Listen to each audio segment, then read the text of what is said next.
Family, कशा आहात तुम्ही सर्व? नक्कीच मजेत असणार. मी सुद्धा खूप मजेत आहे. मी स्नेहल तुम्हा सर्वांचं आपल्या चॅनलमध्ये अगदी मनापासून स्वागत करते. तर आज मी खूप जास्त खुश आहे. त्याचं कारण असं की माझी एक मैत्रीण मला भेटते आहे 8 वर्षानंतर.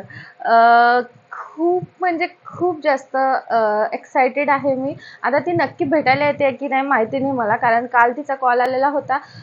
मी काल ब्लॉगसुद्धा शूट केला की म्हटलं ती भेटायला येईल, पण काल नाही आली.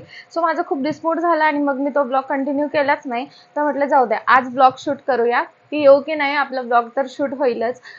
सो मी आता मस्त देवपूजा वगैरे माझी सर्व करून घेतली आहे आणि ती मला 8-9 वर्षानंतर कशी काय भेटते ते सांगते. आधी आमचा सेकंड इयरपासून कॉन्टॅक्ट तुटला, नंतर काहीच बोलणं वगैरे झालं नाही. म्हणजे 16-17 पासनं वगैरे आम्ही असंच रोडनी एकदा भेटलो होतो आणि त्याच्यानंतर मग आमचा कॉन्टॅक्ट वगैरे काहीच नाही. नंतर ती पुण्याला गेली जॉबसाठी, मी सुद्धा गेली, पण मला माहिती नव्हतं की ती पुण्याला आहे.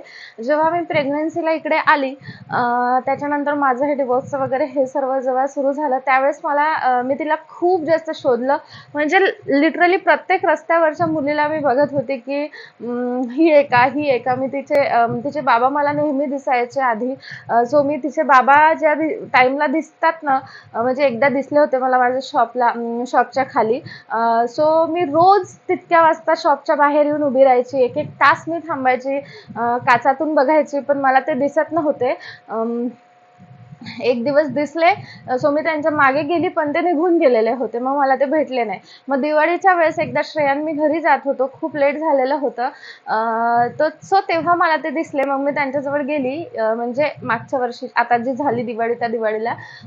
सो ते बोलले की तिचं तर लग्न झालं, ती गेली लग्न करून, म्हणजे बाहेरगावी. तेव्हा मी खूप डिसमूड झाली. म्हटलं काका ती येते का? ते बोलले हो, ती इथं जवळच दिलाय तिला, ती येत राहते सारखं. म्हटलं तिला माझा नंबर द्याल तुम्ही, मला तिचा नंबर द्या. पण त्यांनी दिला नाही, त्यांच्याजवळ म्हणजे पाठ नव्हता. सो मी माझा नंबर त्यांना दिला आणि त्यांना सांगितलं की हा नंबर नक्की आठवणीने तिला द्याल. पण ते विसरले. त्याच्यानंतर सुद्धा मी खूप जास्त तिला शोधलं. मग 3 महिन्यानंतर म्हणजे यावर्षीच्या जानेवारी महिन्यामध्ये मला अचानक ते काका दिसले आणि मी म्हटलं की आता यांना कसं, मी त्यांच्याजवळ जाईपर्यंत ते निघून गेलेले होते अगेन. मग विद्याताई आणि मी एक दिवस, मला एक अर्जंट मेकअप आर्टिस्टचं काम होतं. सो आम्ही एका ठिकाणी गेलेलो होतो. मेकअप आर्टिस्टचं बोर्ड दिसलं मला. सो मी विचारायला त्या बिल्डिंगमध्ये गेली की ही मेकअप आर्टिस्ट नेमकी कुठे राहते. आणि तेव्हा तिच्या आईने दार उघडलं. मी त्यांना बघून शॉक झाली, पण मला एवढी जास्त खुशी झाली. म्हटलं काकू तुम्ही इथे, मी तिची मैत्रीण आहे वगैरे. असं सगळं बोलणं झालं. तिथून तिचा कॉन्टॅक्ट नंबर घेतला, तिच्यासोबत बोलली.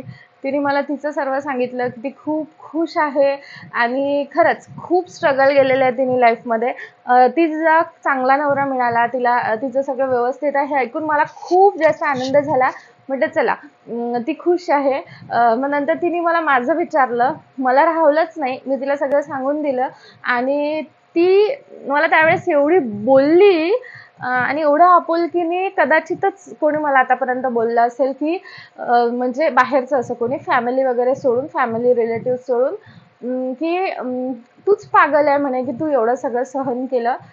कारण त्रास देणाऱ्यापेक्षा त्रास सहन करणारा हा जास्त गुन्हेगार असतो, असं ती त्यावेळेस मला बोलली. आणि तिने मला खूप बोलली त्यावेळेस, बोलली की तू सहन नव्हतं करायला पाहिजे असं तसं.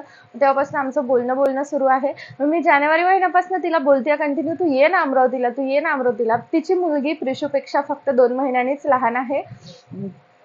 ती बोलली की मी तिच्या मुलीचं समर्था नाव आहे, की मी तिचं सगळं अन्नप्राशन वगैरे सगळं इथेच केलं बघा तिला. पण मला तेव्हा तिच्याबद्दल काहीच माहिती नव्हतं. मी तिला खूप शोध घेण्याचा प्रयत्न केला.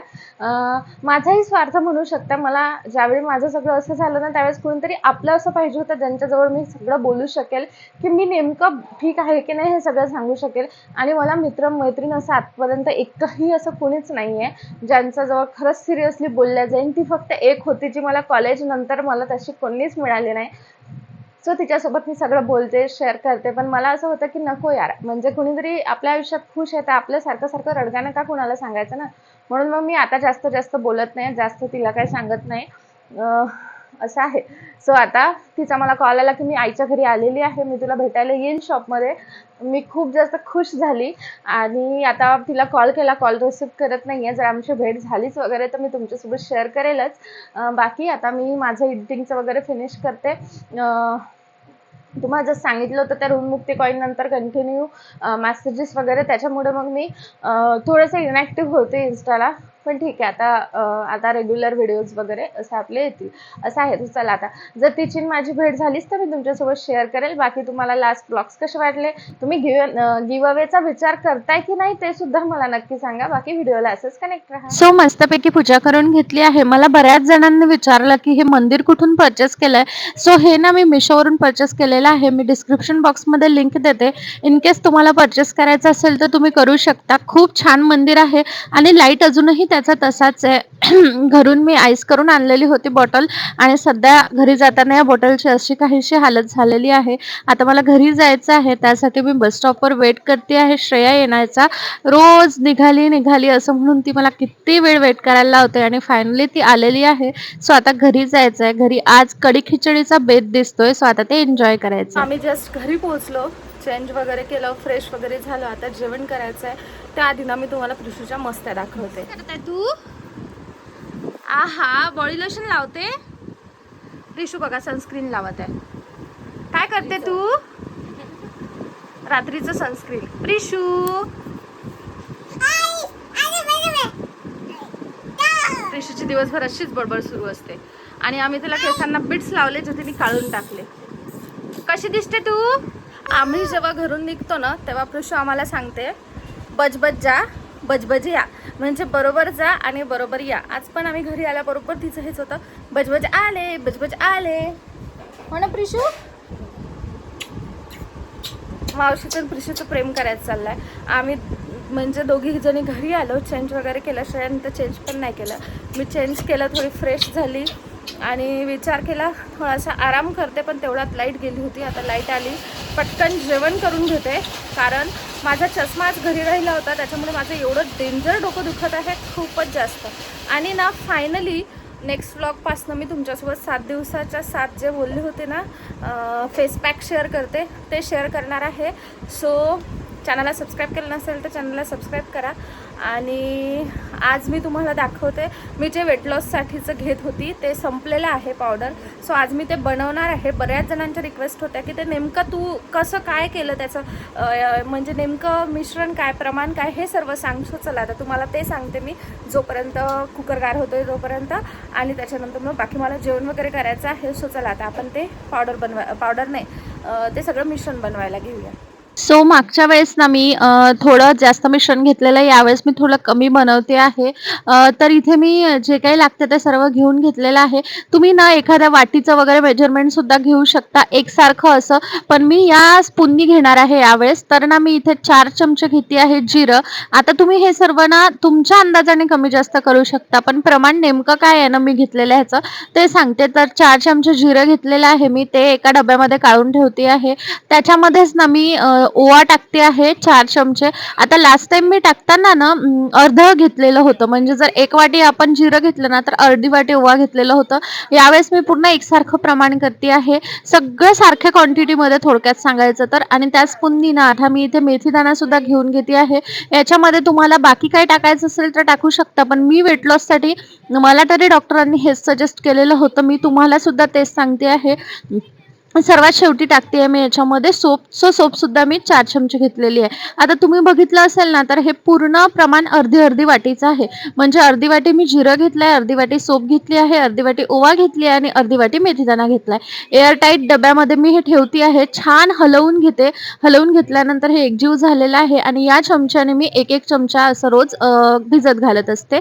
बघा एवढं असं. सो हे एअरटाईट डब्यामध्येच ठेवायचं म्हणजे खराब होत नाही. आता मला ना हे महिनाभर तरी आरामात जाईल, कारण लास्ट वेळेस सुद्धा मला एवढंच गेलेलं होतं. आता हे एअरटाईट डब्यामध्ये मी स्टोअर करून ठेवते. सो तुम्ही सुद्धा ना हे नक्कीच ट्राय करून बघा. बनवलंय आणि ना लास्ट टाइम मी हे 1 वाटी पूर्ण घेतलेलं. आता सुद्धा हा डबा भरला. एअरटाईट डब्यामध्येच हे ठेवायचं. आणि मेन म्हणजे हे तुम्ही भाजून त्याची पावडर करून पण घेऊ शकता, पण याच्या आधी मी जिरं तसं ट्राय केलेलं होतं, पण त्याने मला फारसा फरक जाणवला नाही. याने इन्स्टंट फरक जाणवतोय. म्हणजे मी 15 ते 20 दिवस ट्राय केलं, मला तेवढ्यातच फरक जाणवला. सो मी हे भाजून वगैरे घेत नाही. तुम्हाला जर भाजायचं असेल ना, या सेम मिश्रणमध्ये 1-2 दालचिनीचा तुकडा टाकायचा, त्याला छान भाजून घ्यायचं आणि ती पावडर करून तुम्ही उकळू शकता.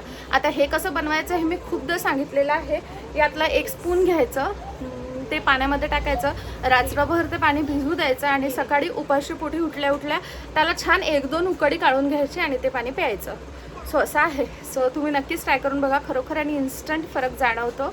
आणि चला आता प्रिशूचं काय ते तुम्हाला पुढे दाखवते. 1 2 3 4 5 6 7 8 9 10.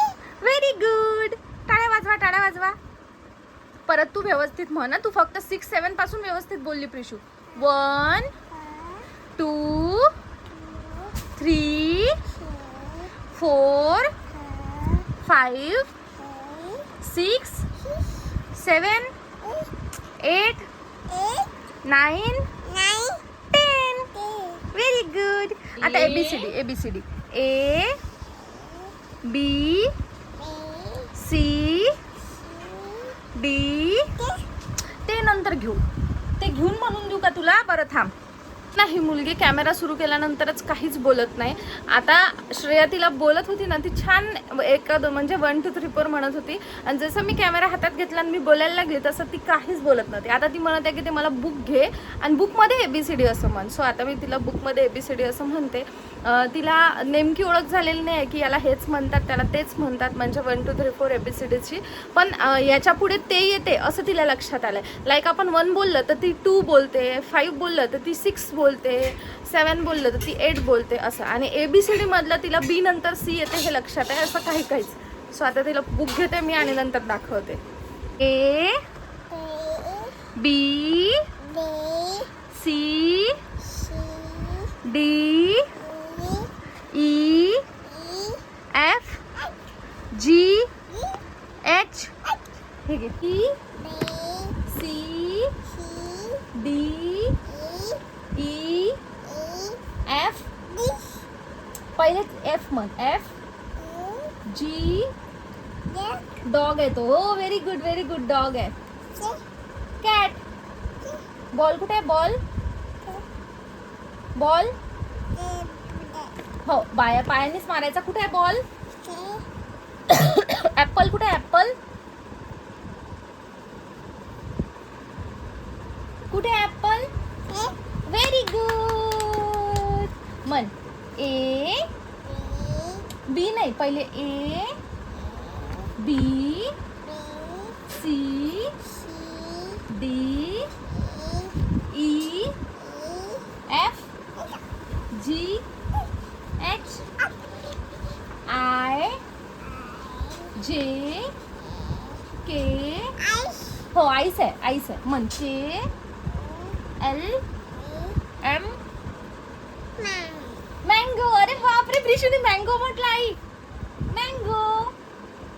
हे सोनार त्याने शिकवलं तिला काल. हे ऑरेंज. आता काय दाखवायचं? क्वीन. राणी कुठे आहे? राणी सांग. ABCD तर कम्प्लीट करा.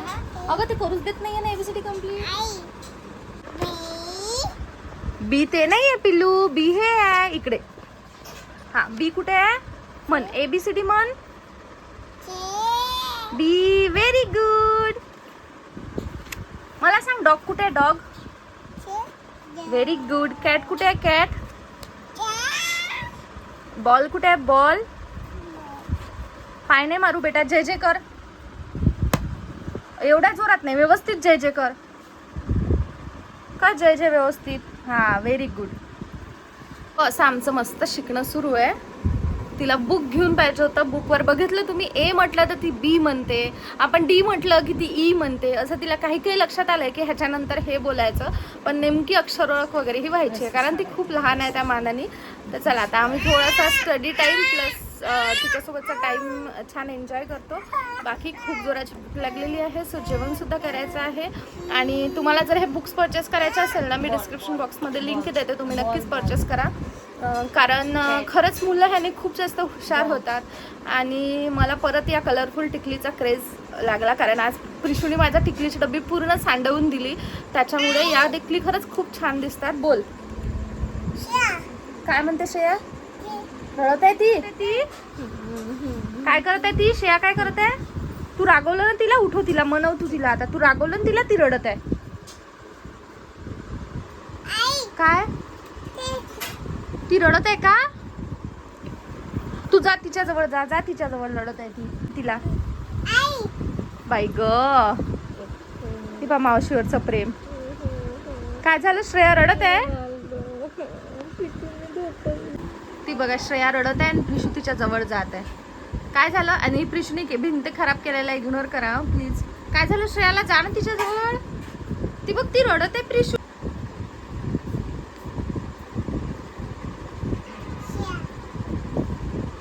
सॉरी कर तिला सोना, सॉरी कर. अरे बापरे, सॉरी. सॉरी. मावशी म्हणायचं पिलू, मावशी आहे ना ती तुझी. Ball, cat, dog. आमचे जेवण वगैरे झाली. आता प्रिशूचं आणि मावशीचे भांडणं सुरू आहे मस्त, कारण प्रिशू श्रेयाला अभ्यासच करू देत नाहीये. आणि बाकी आता कारल्याच्या भाजीची शॉर्ट्स मला आता शूट करायचं आहे, त्याच्यामुळे मी या व्हिडिओला इथेच एंड करते. प्रिशूची मस्ती, तिचं लर्निंग आणि ते वेट लॉससाठी जे बनवलं मी ते वगैरे सर्व तुम्हाला कसं वाटलं ना, ते मला कमेंट सेक्शनमध्ये नक्की सांगा. आपल्या 7 डेजच्या 7 फेस पॅकच्या सिरीजसाठी तुम्ही इंटरेस्टेड आहात की नाही ते सुद्धा मला नक्की सांगा. सो चला, भेटूया नेक्स्ट व्हिडिओमध्ये. आणि हां, माझं ते मैत्रिणीचं जे बोलली होती ना मी, ती येणार आहे. तिच्या मुलीची तब्येत खराब झाली, सो त्याच्यामुळे ती येऊ नाही शकली. सो ती बोलली की उद्या परवाला ती मला येऊन भेटेल. सो मी ते तुमच्यासोबत तेव्हा शेअर करेल. सो चला, आता फायनली मी या व्हिडिओला इथेच एंड करते. भेटूया नेक्स्ट व्हिडिओमध्ये. तोपर्यंत bye bye, take care and thanks for watching my video.